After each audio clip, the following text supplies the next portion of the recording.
giving a voice to Alabama outdoorsmen. This is Listen to the Eagle, the radio home for Alabama's hunters and fishermen.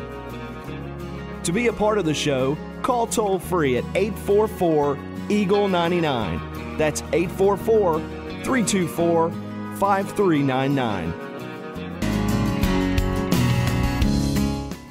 Thank you for letting us be a part of your day. However you are listening to the show, whether it's at listentotheeagle.com, whether it's riding down the road on your radio, or whether you're in the new world and you got your smartphone and listen to us live right through your smartphone, Bluetooth through your speakers. I am your host, Bert Ott Carruth.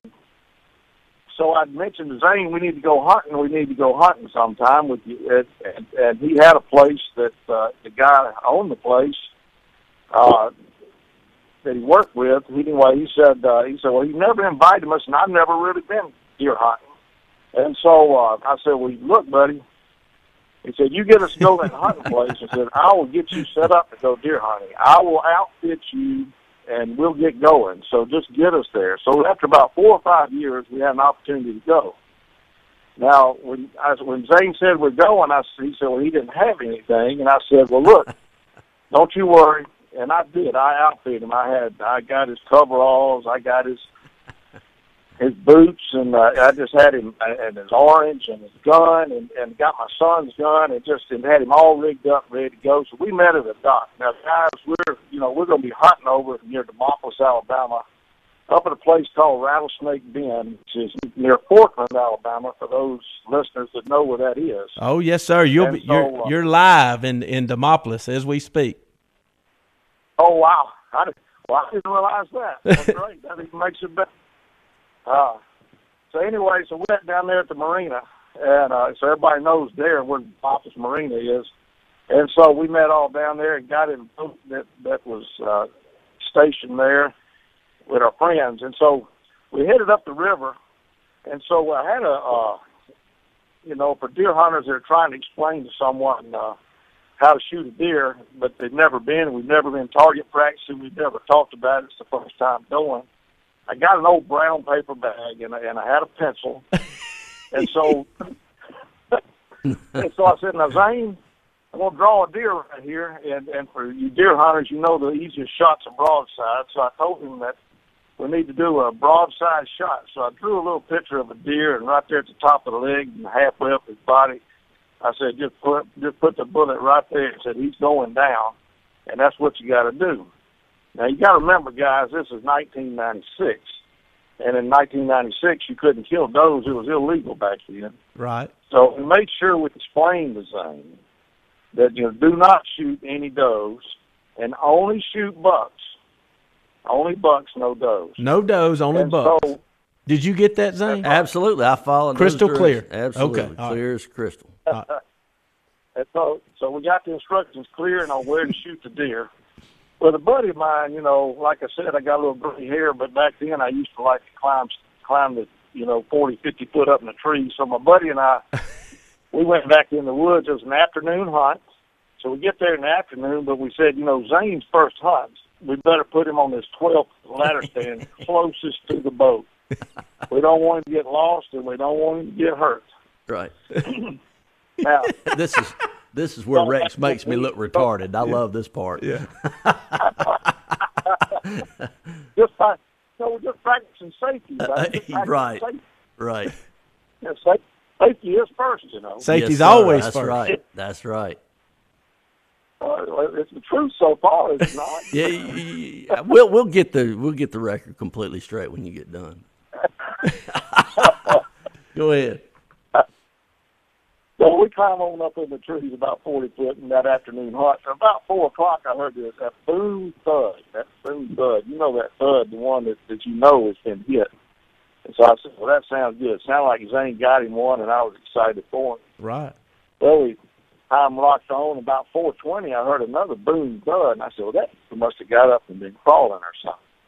Well, evening came, and we climbed down. It was dark, and my buddy and I were coming out with flashlights, and we saw a flashlight running toward us, and sure enough, it was Zane, and he came up there, and he said, I have shot like a 16-point or an 18-point or something. He said, I'm not really sure. And so I turned to my buddy, being it's Zane's first hunt and hadn't really ever deer hunted before, and me being a hunter who's never killed anything like what you got in the studio there. But I said, I turned to my buddy and kind of whispered, so I didn't want to hurt Zane's feelings. I said, man, he shot like a 6 or an 8 pointer, and he doesn't know what he's doing. But sure enough, he did know what he was doing, because we walked up there, and I shined a flashlight on that deer. And those horns, as you see in the studio, were everywhere. And I'd never seen anything like it, you know, and I didn't know at the time it was number 15 and non-typical state Alabama and number 2 Buckmasters that year for non-typical. So I'm looking at this deer, and I can't believe it. And then I look down at it, and I don't see any blood. Wow. And I said, well, that's kind of strange. So then I take the deer's front legs, and I flip the deer over. There's no blood on the other side. I can't see where the deer has been shot. So I'm still studying the deer with my flashlight. And I look into the front chest. I look at the front chest of the deer, and sure enough, there's a bullet hole right through the heart in the front of the deer. But the bullet never came out. And deer hunters know, you know, the bullet usually comes out the other side, but this one tumbled all the way through and never came out. And it was laid such that it didn't bleed out. So that's why there was no blood. But I knew that being shot through the heart like that, the deer had to fall. So I said, this deer fell right when you shot it. And Zane said, it sure did. So I looked at the deer, then I pointed this flashlight at the ladder stand, and it was directly behind the ladder stand, directly behind it. And I said, you mean to tell me you shot this deer straight behind you? He said, yeah, I had to use my opposite hand. On a barred gun he'd never shot the deer opposite, you know, opposite hand straight, looking straight at him. I mean, it was a perfect shot, and I'm going, you know, with a record buck, and I'm going, this is unbelievable, unbelievable. Wow. And so I'm sitting here thinking, but then it dawned on me. I said, wait a minute, you shot twice.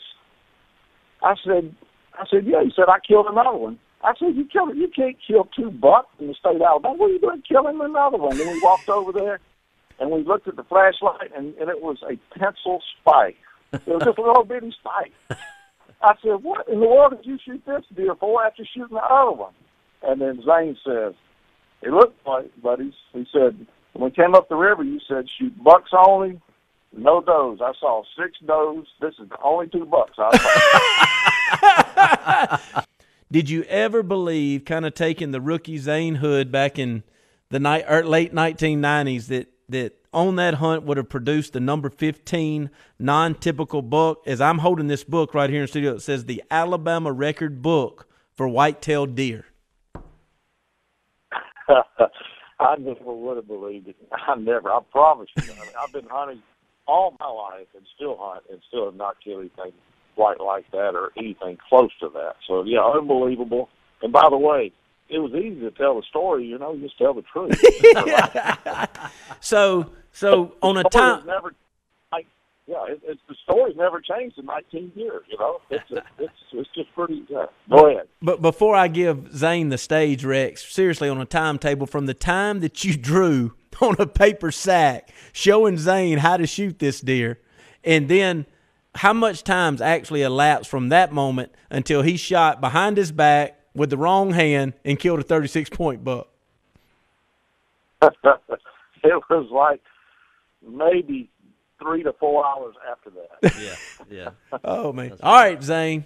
No, Rex, nobody can tell that story like you do, and I ain't going to take a thing from it because it is true. I mean, I would say 98% of that is spot on. You know, I had been on a few hunts before, but for all practical purposes, I was about as I think I had a blue jean jacket on that morning.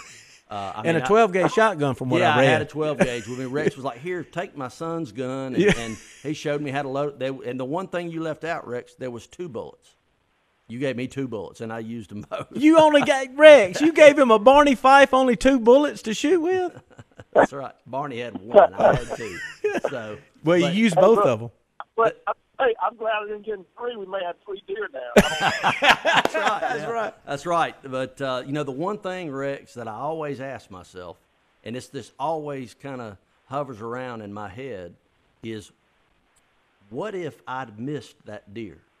And nobody would have ever believed that you saw it, right? That I even saw it. I mean, it was a very surreal moment. And I mean, Rex is right. That shot was, and I had, I've been in served time in the military. Was in the military. I mean, I'd shot plenty of guns, right? But it was all I could see was his face and horns. I mean, it was. I just had to, hope that I didn't blow his face off because of the angle that I was at.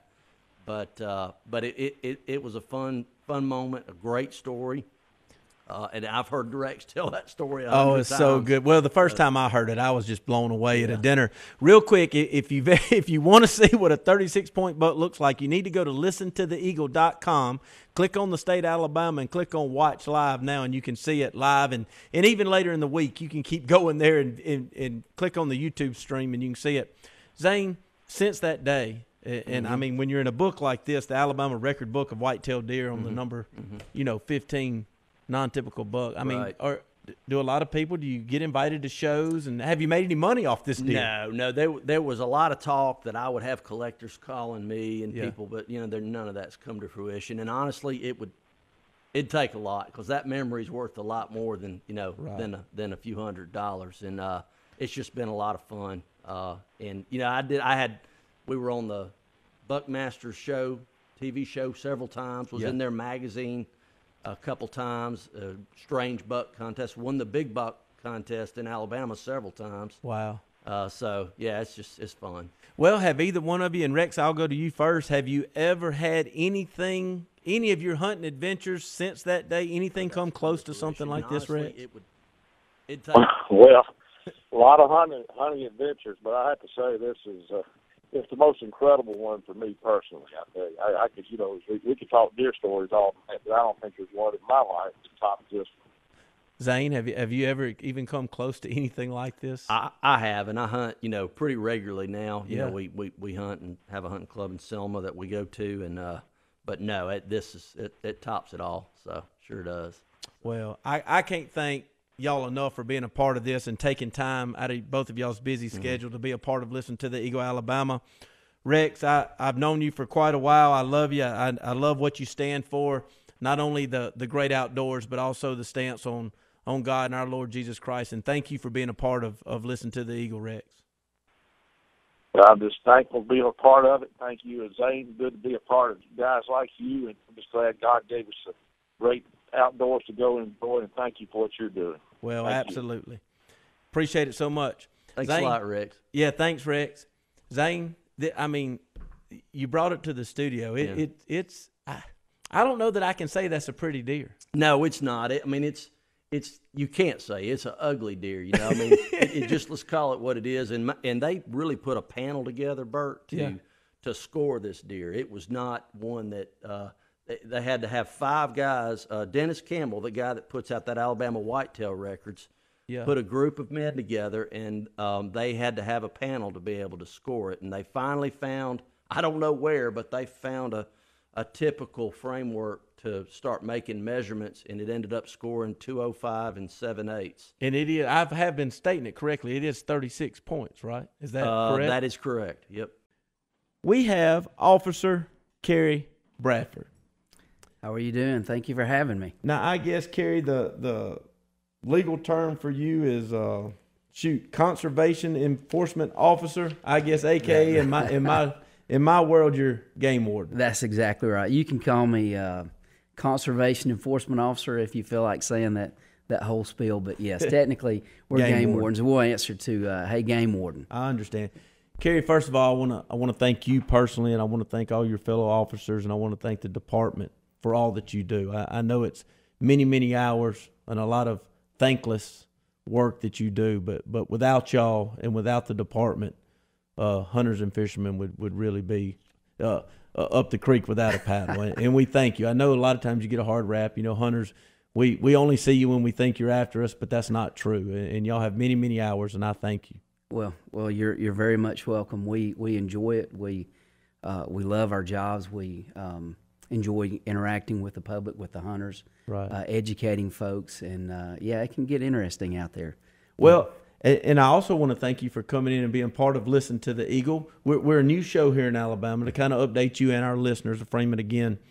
My dad started this over 20 years ago in the state of Mississippi to become the fishermen and the hunters to have a voice statewide. Right. And we thank you for being a part of it, because we want to educate our listeners and educate the hunters and fishermen out there. So I guess first I'd like to kind of toss it to you and let you kind of tell us anything that you or the department would like to get out there statewide to the hunters and update them on what's coming up. I know turkey season's up on us. So. Exactly, yeah. Turkey season started Saturday for the adults. Of course, we had a youth season. We encourage parents, uncles, aunts, get your youth out there and let them take advantage of that early youth season. Absolutely. Get them involved in the great sport of hunting and fishing as well. But yes, turkey season is in, and those guys, if you know any turkey hunters, they are a passionate group. They love to get out there and chase turkeys, and that comes with a lot of very early mornings. But turkey season is in, and one thing that we would like to encourage people or remind them is that that supplemental feed that is allowable for deer and for hogs it does not count for turkeys. So no supplemental feeding of turkeys during turkey season. And the other thing, just to remember, keep your turkey harvest record on your person when you're out there hunting. Okay. And those are two things that could be a ticket situation. Those are two things where a person could end up getting a citation, or what we call a certificate of achievement for the day. Well, let's remind them one more time. So no supplemental feed. No supplemental feed. For deer and hogs, they can put supplemental feed out there. It has to be at least 100 yards away and out of line of sight by natural vegetation or terrain, but not so for turkeys. Okay.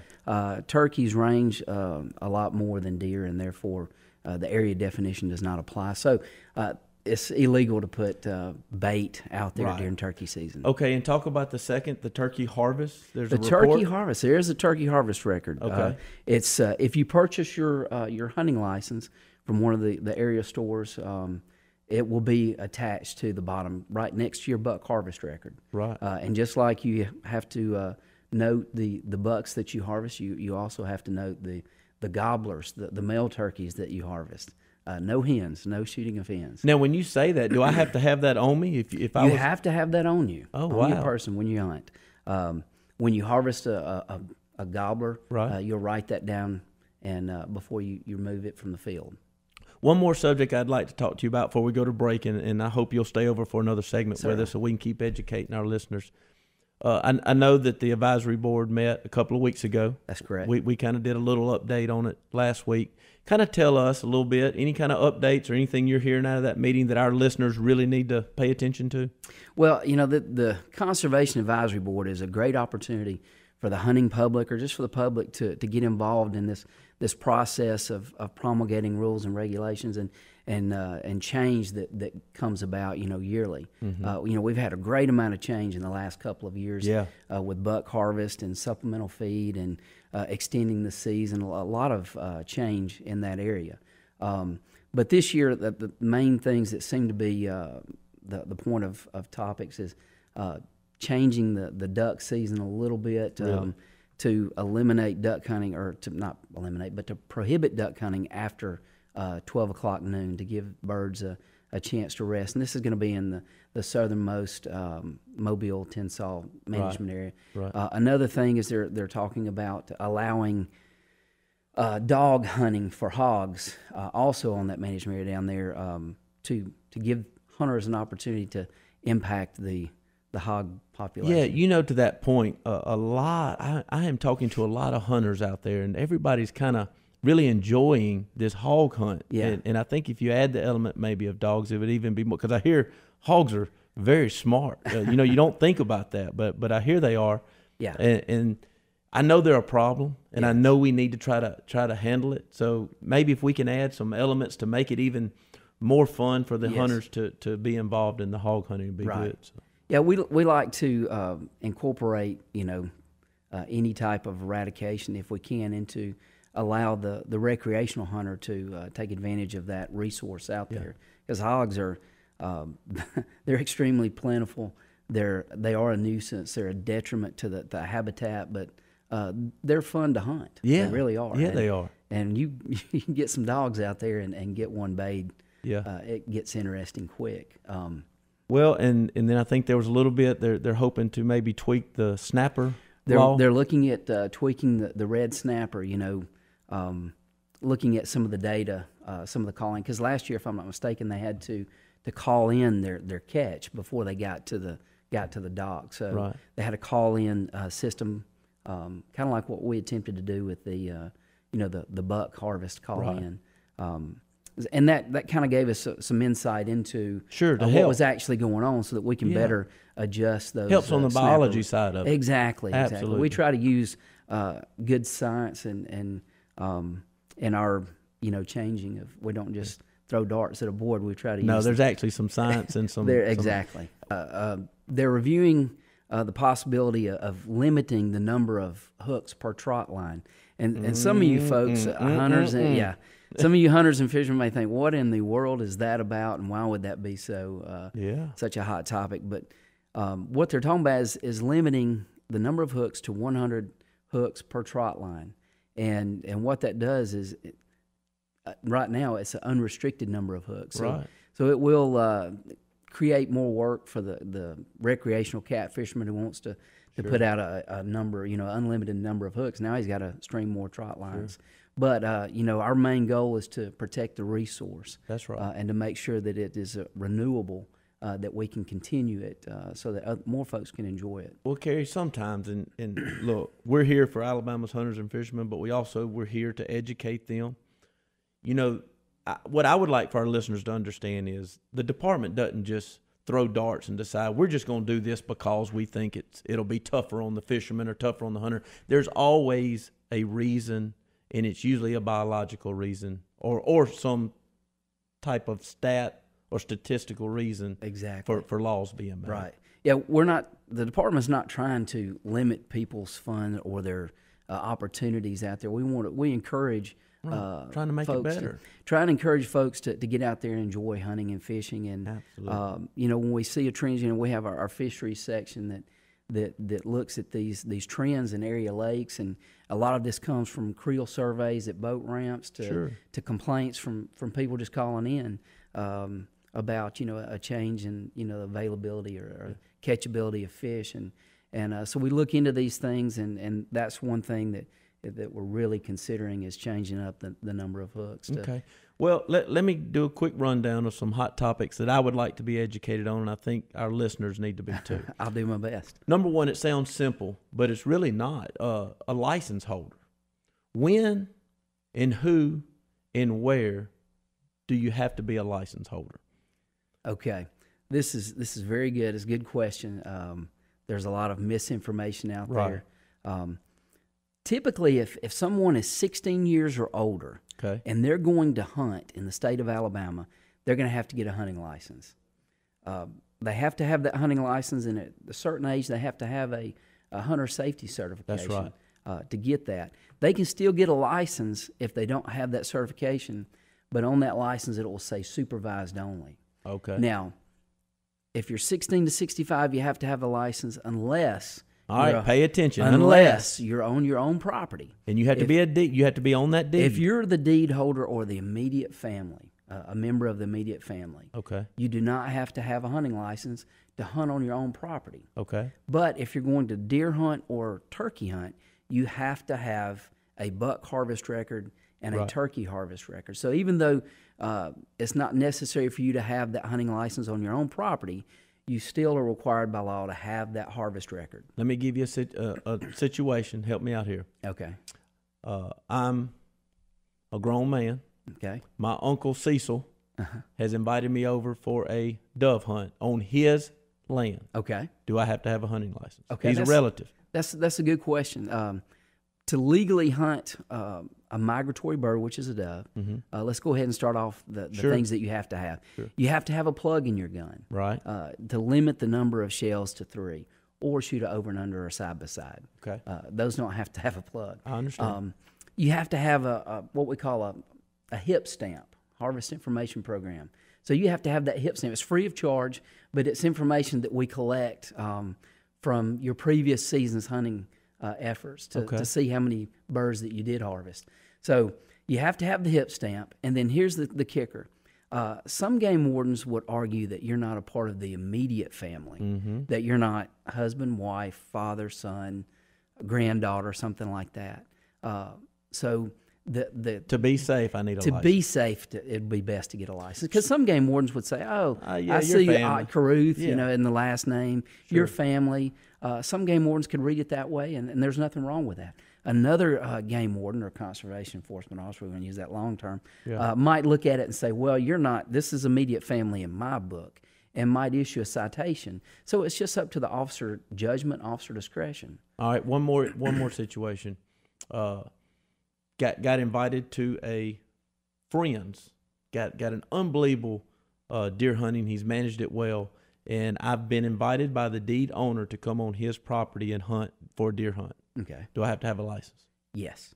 If it's just a friend and you're going over to his piece of property, he's invited you, then you do have to have the as long as you're 16 to 65, you have to have that hunting license. Okay. Rocking the red top and the black dress and high heels and all up in the studio. All day. That's how you roll, huh? It is. We're going to have the beauty queen, Katie Malone, come in studio, and each week we will open up the phone lines to start getting phones stacked up, and each of you will have a chance to try to convince Miss Katie Malone to go hunting with you. I'm just interested to see where it goes and who's going to just completely blow me away with their facts. And there's no doubt in my mind right now there's somebody texting somebody or sharing with somebody, one of their friends, we've got to get this beauty queen hunting, and it will be accomplished. I have faith in Listen to the Eagle listeners and audience that you will come up with a plan next week or the next week after that to get this beauty queen out in the woods. So or the next. No. It's gonna be sooner than later. Welcome back. How are you? Welcome back. Thanks. Good to be back. 0 for 3. Yeah, we'll see. Get a girl hunting is 0 for 3. Now let me frame for you, if you haven't watched the show or listened to the show before, this segment's called Get a Girl Hunting. We bring in Miss First runner-up to Miss Alabama, the beauty queen, Katie Malone. Never hunted, never fished, right? Right. No That's desire. Correct. Not for real. Dad, no. boyfriends, nobody's ever. Nobody. I went down in flames the first week. You did. Had a caller go down in flames last week. Yeah. So what we want you, our listeners, if you think you can get Katie Malone, if you can convince this beauty queen to go out in the woods or on the water with you and hunt and fish, it's up to you. So each week, call in 1-844-EAGLE-99. That's 1-844-EAGLE-99 for you to have a shot to get a girl hunting. Now, I'm going to up the stakes here. Okay. Starting this week, there's going to be a $100 gift card to Jim and Nick's Barbecue. Oh, wow. $100 gift card for anybody that can get this girl hunting. Each week, I see you just send them on. They're smoking when they leave. They're just down in flames. So. I know. We'll see if that's going to change this week. Well, let's see. I know the phones have been lit up. I guess I'm looking at my producers. Do we have some? We do. Okay. Let's go to the phone lines. It looks like it's Joseph from Trussville. Joseph, welcome to Listen to the Eagle, and welcome to Get a Girl Hunting. Hey, how's it going? Buddy, we're wonderful. How are you? I'm good. Just enjoying the view. I'm up here in Nashville on vacation right now. Oh, nice. Sweet. Well, I recognize this voice, Bert Ott Carruth. Uh-oh, you know this caller. I know this caller. Now, wait a minute. I'm fixing to give away $100, and you brought in somebody that knows you. They know how to get to you. I didn't bring him in. They know how to get to you. That's true. Well, Joseph? He might. We'll see. What you got up your sleeve, Joseph? Well, I followed this one up. Everybody loves the outdoors and nature, and that's something that I've always been a part of, and it's a family tradition for my family. As my father and my mother taught me how to catch my first fish, Sentimental. Yeah, and they also taught me how to take my own first beer. Wow. So my question to you is, Katie, have you ever actually been in the woods, sitting in a tree stand, and enjoyed the peaceful and the quietness of nature? I haven't. You're good, Joseph. This is good. You're tying in the family. Yeah. You're bringing in peace and quiet. That's All these something I could use sentimental some more of values, in yeah. my life. You're good, Joseph. Keep going. She's listening. You know, that's something. My mother passed away about 2 years ago, and that peace and quiet just gave me just something to go to and just get away and not think about anything but taking an animal and eating it and not sparing any last bit of it. Use every bit of that meat. Because there's some people out there that don't have enough money to get them a swine box of meat. And Wow. that's what they live off of, the land. You're 100% right, Joseph. Bert Ott And, Carruth, this guy.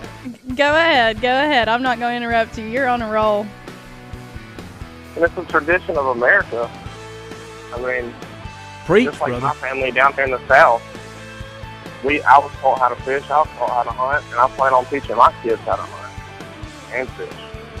Wow. But my last point is I've been drugged to the mall multiple times with girls, and I've never been able to get one of them to go hunt with me. So how about you repay the favor of dragging them 2.5 hours? Does this look good? Does that look good? How about you go sit out in the stand with them for an hour and a half and take your own first deer or catch your own fish? Because I've never seen you pick up a reel. No, he hasn't seen me ever pick up a reel. That's true. But Bert Ott Carruth, this guy just won.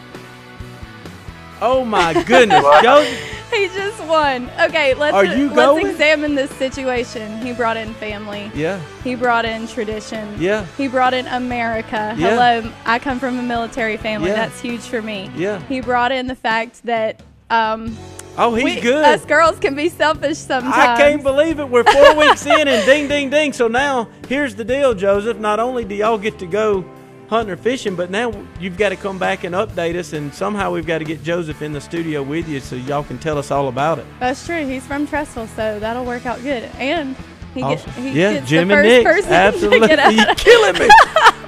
I step Oh my out there on a gosh. limb thinking nobody could get to this beauty queen, and Joseph, you just hit it out of the park, buddy. That Awesome. was good. That was good. Good stuff. I appreciate it.